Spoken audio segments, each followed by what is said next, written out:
Hello, and I thought this video was very, well, let me start at the beginning. You're probably wondering how we got here.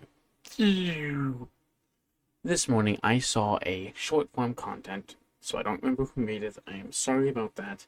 It was a video on this guy thinks that ultimates are a press Q to win button. He showed Psylocke, then he showed Spider-Man.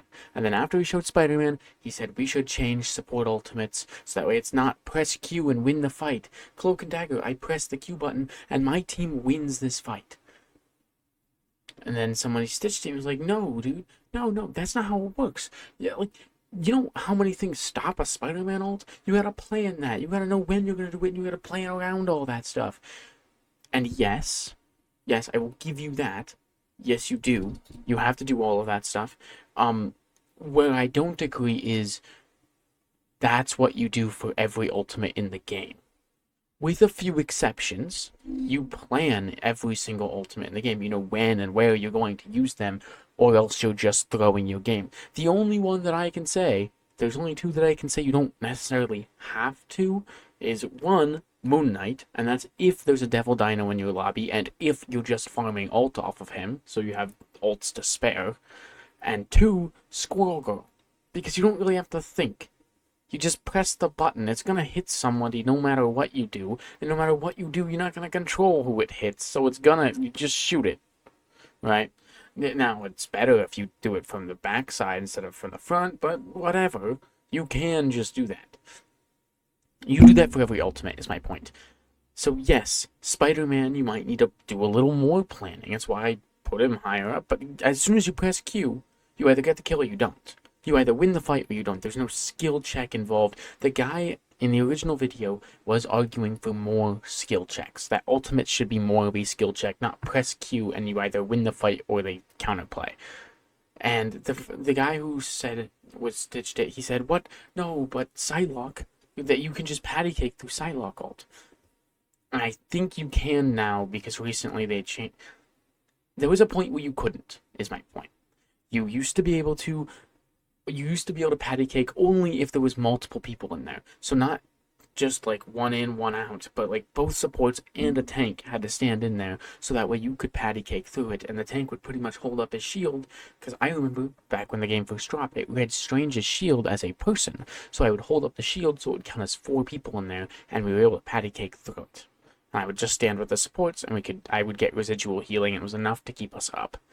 But if just one of them or just 2 of them were in it, they died every single time. And then there was a point just recently when they upped the damage of her ultimate and lowered the damage of her base kit where you couldn't patty cake through it. It was stupid because Psylocke would just farm ult off tank, dash, ult the backline, and they win fights.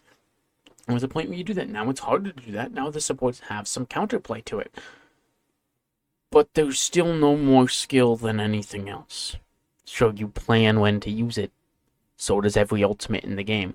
That doesn't change the point of the ultimate being dash through, press Q, and you either win the fight or you don't. Same thing with Spider-Man. You dash, you choose your target, you plan when you're going to use it, you use it on 1 or 2 supports, and you either kill them both, or you do nothing and leave, or you like do a lot of damage and then finish a combo and leave. Like, yeah. But there is no skill check outside of when do I use this. Now, Spider-Man, I think, is a little harder of an issue. Like, I mean, I'll say that it takes a little more of a skill check because the rest of his kit is not as, it's just harder to get your pick and use it. So I'll give him lenience there, but not on the Psylocke one. Yeah, they can patty cake through it. Isolate them. That's the point. You're like, oh, I gotta choose when to use it. Choose when to use it and choose a better place and time to use it. If you isolate one, you do all the damage to that one and you can't patty cake through it. Especially choose what supports you use it on. If you do it on the one, like let's say it's Cloak and Dagger and Invisible Woman. If you try to attack the Cloak and Dagger with it and you isolate her, Invisible Woman and Invisible Woman's shield can keep her up. But if you get the Invisible Woman, Cloak and Dagger doesn't have the healing that Invisible Woman does, and you can get it. There is counterplay to it on your end as well. All in when and where do I use it. The same thing that every character has to do to use an ultimate. Now, I want to go to the meat and potatoes of his video. Because the guy said, we need to change support ultimates so that way we can.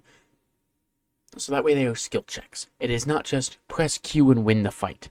And he said, support ultimates, they don't do that. It's not press Q and win the fight. Look, the Magneto. Magneto throws his ultimate at it. I'm like, yes, kind of. You kind of got it. Yeah.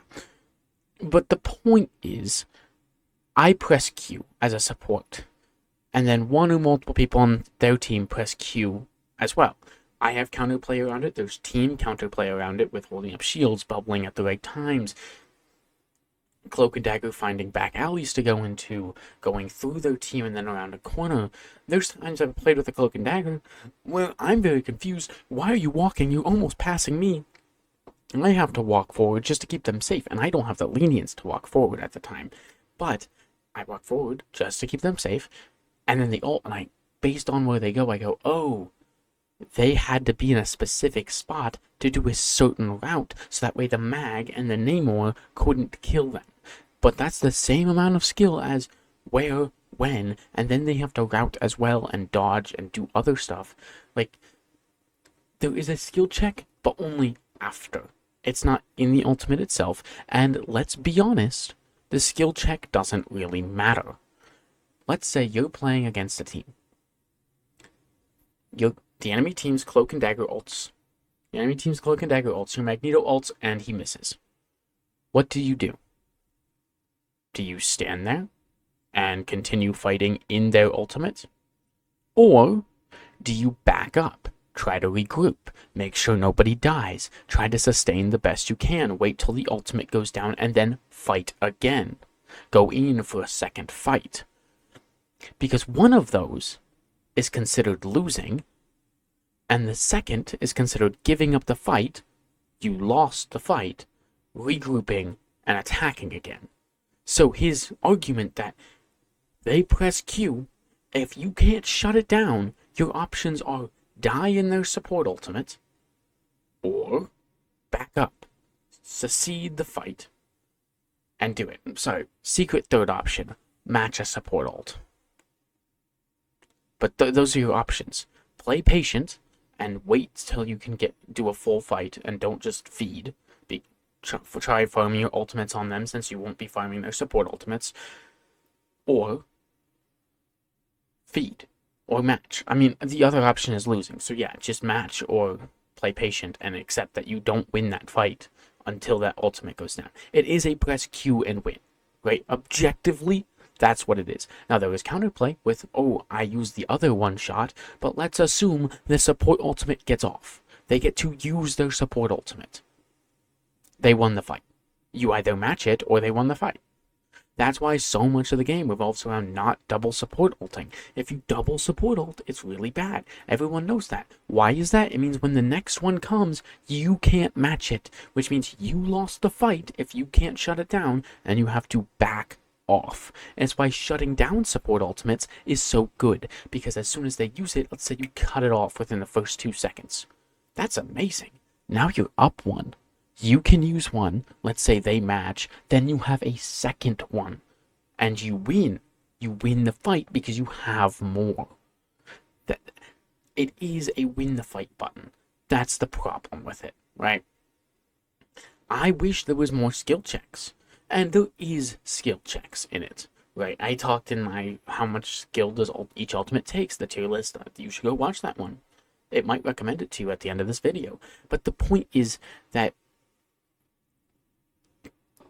even Cloak and Dagger, I said there's a huge skill check in when, where, how, what do you do afterwards while the ultimate is still up and going, because that's what I involved the entire duration of the ultimate. And I didn't rank them based on like how good I thought they were. I based them on how much skill do they actively use outside of the normal when and where, because you plan you should be planning every ultimate objectively. Okay, and what I was saying was Cloak and Dagger takes quite a bit, because you have to place it. You have to start it in the right spot. You have to get all your teammates into it. You have to avoid all the other ultimates that are going after you. You have to make sure you throw it through their team, or else you're not doing any value and your team can't push forward. And as soon as it ends, you don't get rewarded for playing Dagger. You have to play Cloak, which is essential, which is not even essentially, it is a whole different character that the game doesn't reward you playing in neutral. You almost never play Cloak in neutral, you only play Dagger. The only time you're in Cloak in neutral, at least in my experience and from seeing my supports play, is to throw out the Veil or to save your teammates with the Fade. The Fade. Yeah, you got that. It's a spinny thing. That's such an astronomical amount of time not spent playing that character, so it switches you to a different character. Now, it's auto-aim, so not super high skill, but it switches you. It almost forces you to switch to a different character to get the full value out of it. I think there's a lot of skill there. But if we're being honest, if that Cloak and Dagger can go through your team, like, let's say they're taking point. They go, they get their team, they have 2 dashes on point, and then 1 back point, so that way they can save themselves from a mag ult, and the mag ult misses. You lost the fight. You get off of point, probably onto an off angle, or to high ground somewhere where you cannot be on the Cloak and Dagger ultimate, because if you're on the Cloak and Dagger ultimate, you're going to get flanked. And that's bad, and you lose the fight. You back off, and you wait, and you regroup, and you say, okay, we lost that one, and you back off. Unless you have a support ultimate and your support matches, then you can play in it because you're all invincible, right? There is a fundamental problem with that playstyle, because the supports don't get to use it whenever they want. They go, this DPS ultimate is coming out, and so I have to save it for that, or I save it for the enemy support ultimate. That's pretty much the only 2 scenarios where you get to use it. Save your team from a DPS ult, or save your team from a support ult. Because a lot of the ultimates in the game, like there was a few that I'm ragging on, like Daredevil, where I'm like, okay, outside of when and where you use it, actively using the ultimate is just playing the game, but it punishes the enemies for looking at you. But at the same time, that's still, it's not an instant win button. You can be shut down because it's your normal gameplay. If you're not good at playing Daredevil, or you're just mid, you're going to be shut down. You get stunned. You misuse any of your abilities incorrectly. Sure, it's no more skill than it takes to play the game normally. I said the same thing for Rogue, but Rogue requires a lot more in-depth ult tracking. So someone said that they should be in the top tier, and I kind of agree. But the point is, they can be shut down. Moon Knight ultimate, you can play around it, you can go in different areas, even though it doesn't require a whole lot of particular skill. There isn't a lot of skill check, especially when we talk about other ultimates. Sure, Cloak and Dagger ultimate, Stop a Sue ultimate, Namor, Iron Man, Magneto, sure, yeah. What are you gonna do when she puts up her shield? Can't shoot her when she's in it before she puts up her shield, because she won't put up her shield while she's inside of it, because she's immortal when she's inside of it. So what are you gonna do? Oh, she also has a double jump. She can jump away from it also. And she's invisible when she jumps away, so you have no idea where she is. So what are you gonna do? It's a problem, because your team essentially just gets to win off of them pressing Q, unless you match with your own I win when I press Q button. So yes, support ultimates should be skill checks. There should be a skill check in using an ultimate. Like, as much as I think a lot of the ultimates in the game don't require that much more extra skill, or they're not super skillful outside of just, yeah, I'm playing the game normally, I just am more powerful now. That at least requires more skill. It's not that at least that isn't an instant win button. You won the fight. Not the game, but the fight. Because if you don't have one to match, and you back off, and you give up space, and you give up point, you lost the fight, and you are regrouping. By definition. At least from everything I understand about these games, from everything I've played, So why are we pretending like that's not the case? Why are we not asking for skill checks if that's how the ultimate's going to work? Personally, I do think we need better support ultimates. You know how many of them are Circle of Healing? Mantis, Invis, Luna. Rocket, kinda, really, yeah. If you're standing in a circle of healing, you get healed. And then you say, well, it requires line of sight, so does Luna. And Invis, actually, if you saw the new strange portal tech that was dropping, that was crazy. Did not know that's how it worked. But, like, they all require LOS. Oh, I could include Cloak and Dagger. It's a line of healing, though, not a circle. Oh, boy. It's a line. It's a controllable line and not a circle. That's so much of a skill check. Like, we can do better. We can do better. And we don't want to, for some reason. This game likes to balance around fun. What is fun and not fun to do? Which makes it fun for some people and not fun for other people. And then these people who aren't having fun also get to have lots of fun, and these people who are having fun don't get to have any fun, right? So we have Devil Dinosaur drop. Devil Dinosaur fixes a lot of tank problems. Even, like, not even solo tanking, just a lot of problems with tank in general.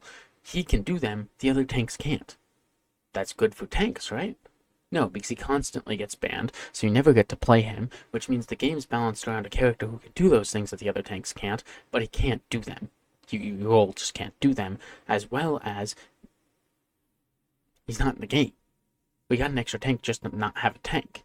Like, the best way you can see this, actually, is with supports. Supports don't like getting dove. Supports and divers. When supports can't defend themselves, they don't have fun. Like, I always say, Luna should die to dive. You shouldn't play Luna into dive. This game is about swapping to other characters playing other heroes, right? Luna can't defend herself well against dive. People go, well, dive is overpowered. And so Luna either gets buffed or dive gets nerfed. Because Luna needs to feel fun to play into and with everything. And they've done that with every support. But then dives can't kill anything, and then dive characters aren't having fun. So they buff dive characters or release broken dive characters so that way dive character players can have fun diving the supports. And then they're just going to keep going back and forth until we break through the ceiling and then nothing's going to be fun anymore. And it makes the experience miserable. Groot and displacement. Well, people don't like playing against Groot. Oh, we learned how to counter him. It's displacement. Now Groot's not having fun because he's getting displaced. Well, Groot players need to have fun, so we're going to make sure that he can't get CC'd anymore. Well, now no one has fun because he runs every lobby he's in, so he gets banned every time. Now Groot players don't get to have fun because they're not playing Groot. Like, how do we not see this? Add skill checks, do something different. A circle of healing isn't good, especially when that circle of healing is match it or you lose the fight, right? And this is, I know it's assuming the ultimate gets off, but it's not very hard to save your teammate, right? The amount of times I've blocked a Mag ult, an Iron Man ult, a Namor ult that would have killed my support. It's not hard to save your support. I know not everybody likes to do it, but it's not hard. Like, why are we acting like this is the easiest thing in the world to land? A Mag ult is pretty difficult to land on a Cloak and Dagger, especially when they go into a building or around the corner. Namor ult the same way. Like, you're playing Namor with your team, they go through you. You turn around to hit them, and now they're around the corner. You can't hit them. Like, there are counter plays, yes. Let's stop acting like they're the easiest thing to do ever, and that anyone who can't do it is dumb. I hope you understood the point of this video, because I think the points that I made are very good. I think they're good points. I think they're correct points. The best points. I only make the best points. But yeah, that's about it. Add more skill checks for ultimates. Please stop making ultimates a I win or lose, I win button, or I win or I don't button. Do something with them is pretty much the 2 points of the videos. Do something creative with ultimates, so it's not just a I press it and I either win or lose. And then please add skill checks for support ultimates. If you're going to keep support ultimates as dedicating to what is going to win or lose you the fight, put in a skill check. Do something creative with it, at least. That's about it. I'll see ya.